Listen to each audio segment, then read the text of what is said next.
नमस्कार, knocking-news.com में आपका स्वागत है। मैं हूं गिरिजेश वशिष्ठ। क्या आप जानते हैं कि आज इजराइल और लेबनान के बीच में शांति होती है? क्या आप जानते हैं कि आज दोनों तरफ से कोई हमला नहीं हो रहा होता, कोई मिसाइल नहीं चल रही होती, आज युद्ध विराम हो चुका होता, युद्ध विराम का ऐलान कर दिया गया होता, लेकिन इजराइल ने एक ऐसा काम किया जिसके कारण युद्ध विराम टल गया। कल जो खबर मैंने आपको बताई थी उसके बाद अमेरिका का रिएक्शन आया था कि युद्ध विराम के लिए तरस रहा है, जैसे आपका लेबनान और ख़ास तौर पे हिजबुल्लाह, और अब वो ताकत ख़त्म हो गई है तो वो कमज़ोर हालत में है, इसलिए युद्ध विराम चिल्ला रहा है।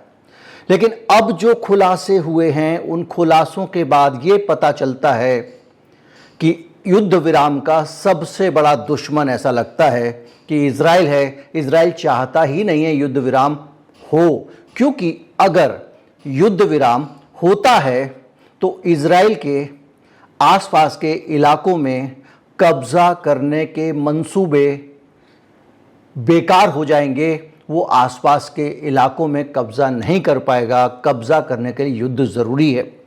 क्या हुआ था, वो कौन सी चीज़ें हम निकल के आ रही हैं, कौन कौन सी जानकारियां निकल के आ रही हैं, ये डिस्कस करेंगे। और इसके साथ साथ ये भी डिस्कस करेंगे कि इस पूरे लड़ाई के बीच में इजराइल को कितने घाव हुए हैं और किस तरह इजराइल अपने घाव को छिपा रहा है। यहाँ तक कि नेतन्याहू बाल बचे हैं, लेकिन ये खबर सिरे से गायब है।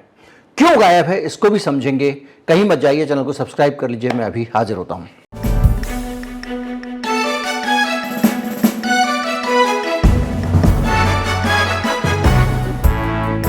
CNN पे एक इंटरव्यू आया है।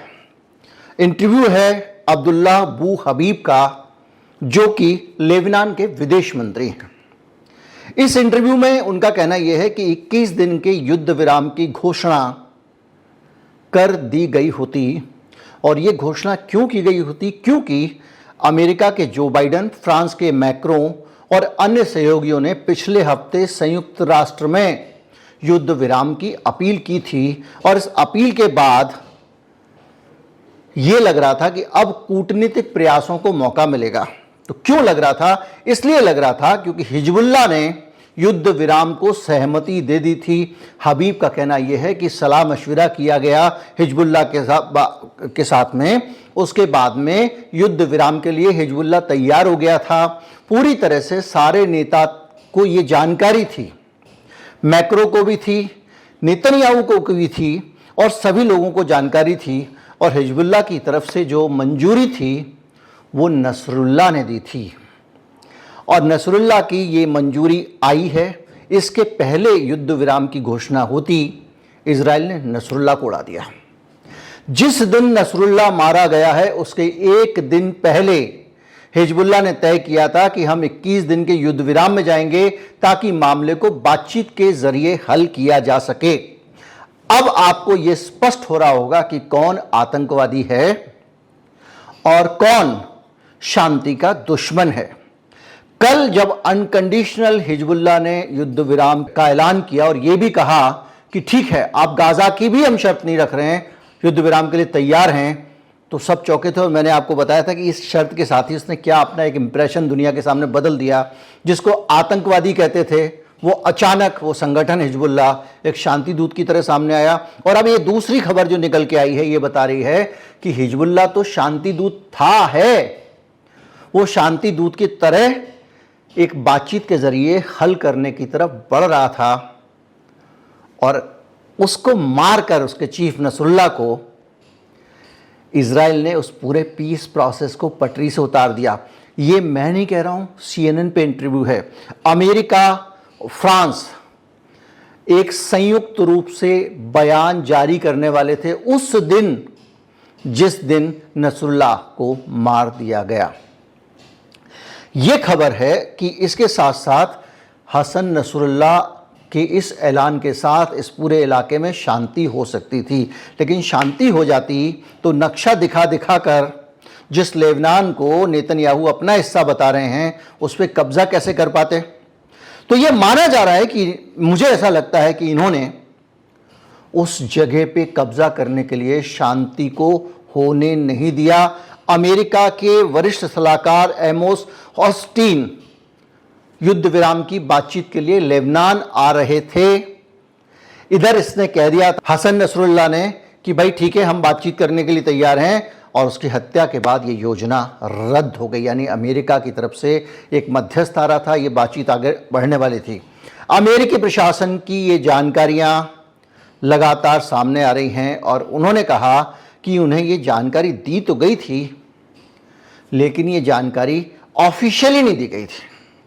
ये बयान अमेरिकी अधिकारियों का आ रहा है, क्योंकि इजराइल के साथ में मामला गड़बड़ हो जाएगा। यहां तक कि इजराइल भी कह रहा है कि एक प्रक्रिया शुरू हुई थी जिसको हम शांति के प्रस्तावों तक ले जा सकते थे। ये इजराइल की तरफ से बयान आया है, लेकिन नसरुल्लाह की हत्या ने इस मामले को पटरी से उतार दिया।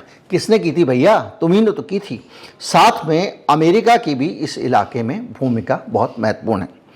अब आप सीन को समझिए, थोड़ा सा दाएं बाएं सबको शक के दायरे में डाल के चलते हैं।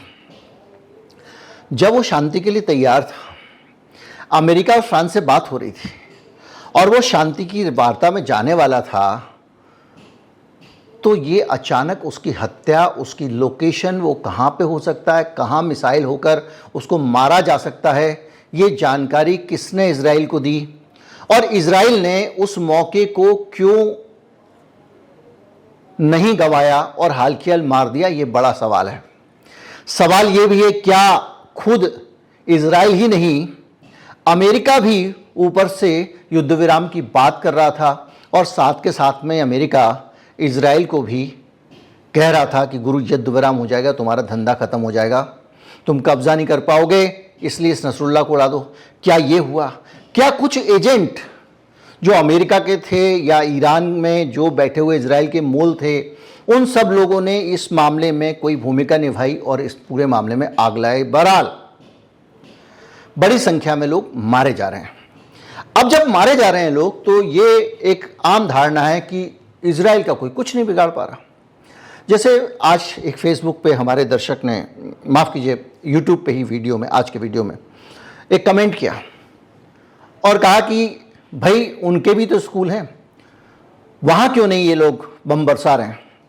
अब मुझे लोगों ने बताया कि भाई ये कुरान के खिलाफ होता है कि इनके ऊपर नहीं गिराना चाहिए वगैरह वगैरह, लेकिन नुकसान हो रहा है, और नुकसान छोटा नहीं बड़ा नुकसान हो रहा है। इजराइल ब्लीड कर रहा है, इजराइल लहूलुहान है, लेकिन वो किसी से कह नहीं सकता, क्योंकि उसने अपना एक प्रोपेगेंडा युद्ध बनाया हुआ है। अच्छा, दुनिया की मजबूरी समझिए, इजराइल के पास वेस्टर्न मीडिया भी है, उसका अपना मीडिया भी है, हारेट्स है, आपका जेरूशलम पोस्ट है, और जो लोग हारेट्स वगैरह खुल के बोलना चाहते हैं वो भी नहीं बोल सकते, क्योंकि यहाँ पे राष्ट्रीय हितों की बात आ गई, युद्ध चल रहा है।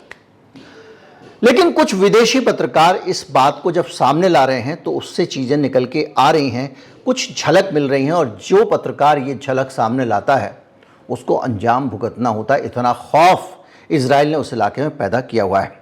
ताज़ा मामला है, एक अमेरिकी इन्वेस्टिगेटिव जर्नलिस्ट है, खोजी पत्रकार है, जेरेमी लोफ्रोडो समेत 5 पत्रकारों को इजराइल ने जेल में डाल दिया। अमेरिकन जर्नलिस्ट है, सोचिए। और उस पे ये आरोप है कि जब बैलिस्टिक मिसाइल तेल अवीव के ऊपर और इजरायली सैन्य ठिकानों पे ईरान ने फेंकी थी 185 मिसाइल जो परसों आई थी, उसके बाद इस आदमी ने वो सारा खुलासा कर दिया था कि किस तरह कौन कौन से हवाई अड्डों पे इजराइल ने क्या क्या तबाही की है।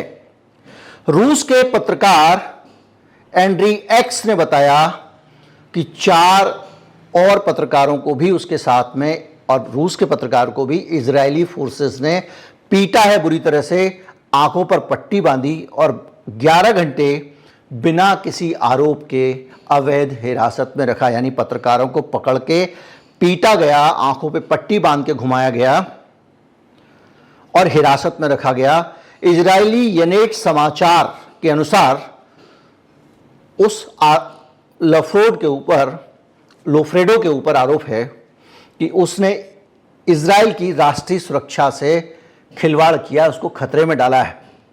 उसने बताया था कि जो नेवातिम एयरबेस है इजराइल का, उसको बाकायदा ईरान ने उड़ा दिया है। उसने यह भी बताया था कि नेवातिम एयरबेस ही वो एयरबेस है जहां से गाजा के ऊपर हमले हो रहे हैं, जहां से गाजा के लिए फ्लाइटें टेक ऑफ कर रही हैं। और उसने यह भी बताया था कि इस एयरबेस को एक ही हमले में ईरान ने उड़ा दिया है। और तो और उसने ये भी कहा कि जिस समय एयरबेस पे मिसाइल गिरी उस वक्त नेतन्याहू वहां पर मौजूद था और बाल बाल बचा है। अब आप इस चीज़ को पूरा समझिए। इस पत्रकार ने यह बताया कि ईरान को यह पता है कि कहां से गाजा के लिए फ्लाइट ली जाती हैं और उसने उस एयरबेस को उड़ा दिया।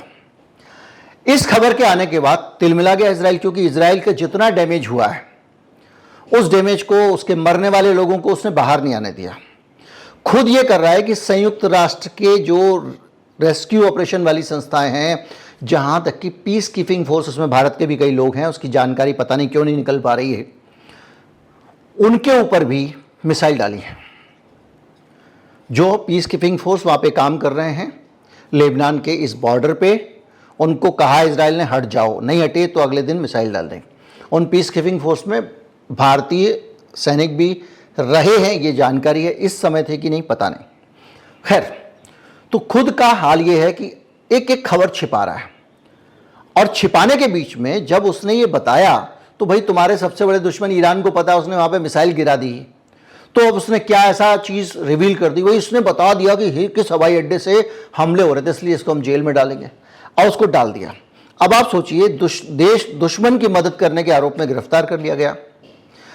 अब हालत यह है कि उसके ऊपर आरोप लगाया कि इसने सैन्य ठिकानों का खुलासा कर दिया, और इससे जो नुकसान हुआ नेवातिम एयरबेस में उसके बारे में बताया, और इसके साथ साथ बहुत सारी जानकारियां इसने कर दी हैं लीक। अब आप सोचिए कि बाहर से हमको लगता है कि इजराइल तो जो चारा कर रहा है और कोई उसका कुछ नहीं बिगाड़ पा रहा है, जबकि अंदर की हालत यह है। अब याहिया सिनावर का नाम याद कीजिए, कौन था, कौन है, इसमें लेके कंफ्यूजन है।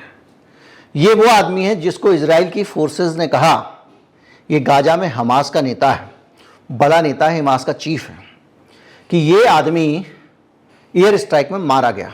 किसकी? इजराइल की एयर स्ट्राइक में। यानी हम सबको ये लगा कि अब हमास को इन्होंने आसानी से ख़त्म कर दिया है। अब अमेरिकी अधिकारियों ने कहा है कि वो ख़त्म नहीं हुआ है। वो आदमी अभी भी बंधकों के पास में है, जो इजराइल के बंधक हैं, और वहाँ से वो बंधकों के बारे में जो कुछ भी चीज़ें वो तो तय कर ही रहा है, और हमास को सारे निर्देश दे रहा है, ऐसे ऐसे निर्देश जो बड़े निर्देश हैं। और वो गाजा के बाहर हमास के अधिकारियों से लगातार संपर्क कर रहा है, और अधिकारियों को लगता है कि वो आदमी युद्ध में बहुत ही इंपॉर्टेंट रोल निभा रहा है, महत्वपूर्ण भूमिका निभा रहा है। ये किसने कहा? अमेरिका ने कहा है।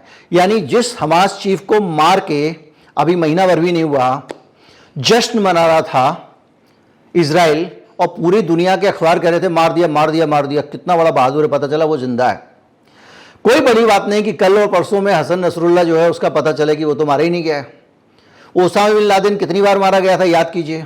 अल जवाहिरी कितनी बार मार दिया गया था, कितनी बार उसकी मौत की खबरें आई। तो ये जो एक प्रोपेगेंडा है कि आप खबर उड़ा दो कि तुम्हारा नेता मर गया, तो जो उसके लड़ाके हैं उसके वो हौसला खो दें, तो उसके कारण, तो जो भी है बहरहाल, लेकिन ये अपने आप में इजराइल की एक बड़ी कमी तो सामने आती है कि वो कुछ नहीं बिगाड़ पाया। तो जो सिचुएशन है वो ये कहती है कि अब हालात जैसे हमको दिख रहे हैं वैसे है नहीं, और कहा जा रहा है कि सिनावर जो है वो वहां से अब आत्मघाती हमलों की तैयारी कर रहा है। मतलब फिदाइन अटैक अब इजराइल के ऊपर होंगे, इसकी तैयारी हमास कर रहा है। इसके साथ साथ बार बार बाइडेन नेतन्याहू को मना रहे हैं कि भैया शांति कर लो, शांति कर लो कुछ समय के लिए, और बंधकों की रिहाई को लेकर हम हमास से डिस्कस करके रास्ता निकालते हैं। लेकिन नेतन्याहू को अपने बंधकों की भी चिंता नहीं है, और हालत यह है कि अब हार कर अमेरिका संयुक्त राष्ट्र में भी खुलकर इजराइल के खिलाफ बोल रहा है। दो बड़े प्रस्ताव संयुक्त राष्ट्र में अमेरिका ने रखे। उनकी राजदूत जो है अमेरिका की संयुक्त राष्ट्र में, लिंडा थॉमस ग्रीनफील्ड, उन्होंने इजराइल के मानवीय सहायता की सीमित पहुंच का मुद्दा उठाया। यानी इजराइल जो है वो लोगों को जो ह्यूमन एड होती है, अब एक आदमी को पानी चाहिए, इलाज चाहिए, खाना चाहिए, दवा चाहिए, तो वो जो लोगों तक पहुंचाने की बातें हैं उसको ये पहुंचने नहीं दे रहा। बहुत सीमित पहुंच है। ये अमेरिका ने उठाया मामला संयुक्त राष्ट्र में कि इजराइल लोगों तक मदद नहीं पहुंचने दे रहा। एक मसला तो ये उठा है। इसके साथ साथ उसने कहा कि जो फिलिस्तीन के जो शरणार्थी हैं और विस्थापित लोग हैं, ये हर रोज तो करता है ऊपर वाला गाजा खाली करके नीचे जाओ, नीचे वाला, उन सब लोगों की स्थिति बद से बदतर होती जा रही है और इजराइल उसको ठीक करने नहीं दे रहा। ये कौन आरोप लगा रहा है? अमेरिका। कहां लगा रहा है? संयुक्त राष्ट्र में। अब संयुक्त राष्ट्र क्या करेगा? संयुक्त राष्ट्र को खुद ही कोई नहीं सोच रहा है। संयुक्त राष्ट्र के ऊपर, कैंपों के ऊपर, उनकी पीस कीपिंग फोर्स के ऊपर मिसाइल कुछ भी कर रहा है। बहरहाल, और संयुक्त राष्ट्र जो है का जो मानवाधिकार आयोग है और इसके साथ UNRWA जो है, जो सहायता का काम करता है, उसके ऊपर भी जो कानून बनाया गया है उसके लेकर भी अमेरिका ने चिंता जताई है। और अमेरिकी विदेश मंत्रालय के जो सचिव हैं मैथ्यू मिलर, उन्होंने भी इजराइल के सैन्य अभियानों का समर्थन तो किया है, लेकिन ये कहा है कि युद्ध के बाद जो मैनेजमेंट होना चाहिए, लोगों को राहत मिलनी चाहिए, वो नहीं मिल पा रही है इजराइल के कारण। यानी आप अगर सीन देखेंगे तो ये है कि पूरी की पूरी एक तस्वीर दिखाई दे रही है। इस तस्वीर में एक तरफ शांति का प्रयास होता है। हसन नसरुल्लाह, जिसको आप आतंकवादी कहते हैं, हिजबुल्लाह का चीफ, वो आदमी शांति करने को तैयार था। दूसरी तरफ खुद भी अपने नागरिकों से ये छिपाया जा रहा है कि देश को कितना नुकसान हो रहा है इस युद्ध से। भाई, आपके एयरबेस, आपकी राजधानी पे बम गिर रहे हैं, कहीं कुछ हो रहा है, सब छिपा लिया जा रहा है। यानी इजराइल के लोगों को भी नहीं बताया जा रहा है। नहीं तो क्या होगा? पीस लानी पड़ेगी। और युद्ध के बाद में जो बेचारे सताए हुए लोग हैं, जिनको कोई मतलब नहीं है, कौन रिपोए हमें कहा नहीं भैया, हमको तो 2 रोटी खानी है, उन लोगों के साथ जिस तरह का अत्याचार और जुल्म हो रहा है उसको लेकर खुद अमेरिका भी शिकायत कर रहा है। तो एक पूरी जो तस्वीर बनती है उसको अगर आप देखें तो इस वक्त नेतन्याहू के नेतृत्व में इजराइल ने जो रुख अख्तियार किया हुआ है, वैसा तो हमने कभी रामायण में कंस वंश रावण वावण, किसी दुर्दांत से दुर्दांत तो जो हमारे यहाँ पे हमारे धर्मशास्त्रों में या किसी भी धर्म में दुर्दांत से दुर्दांत, बुरा से बुरा कोई व्यक्ति रहा होगा, राक्षस रहा होगा, वो भी इतना बुरा नहीं था कि छोटे बच्चों के स्कूल पे बम गिराए। और जहां पे शांति होने लग जाए तो शांति को रोकने के लिए लोगों को मार दे। ये तस्वीर निकल के सामने आ रही है। उम्मीद करता हूं आपको मेरा काम अच्छा लगा होगा। अच्छा लगा हो तो ज़्यादा से ज़्यादा लोगों तक पहुंचाएं। चैनल को सब्सक्राइब कर लें। नमस्कार, जय हिंद।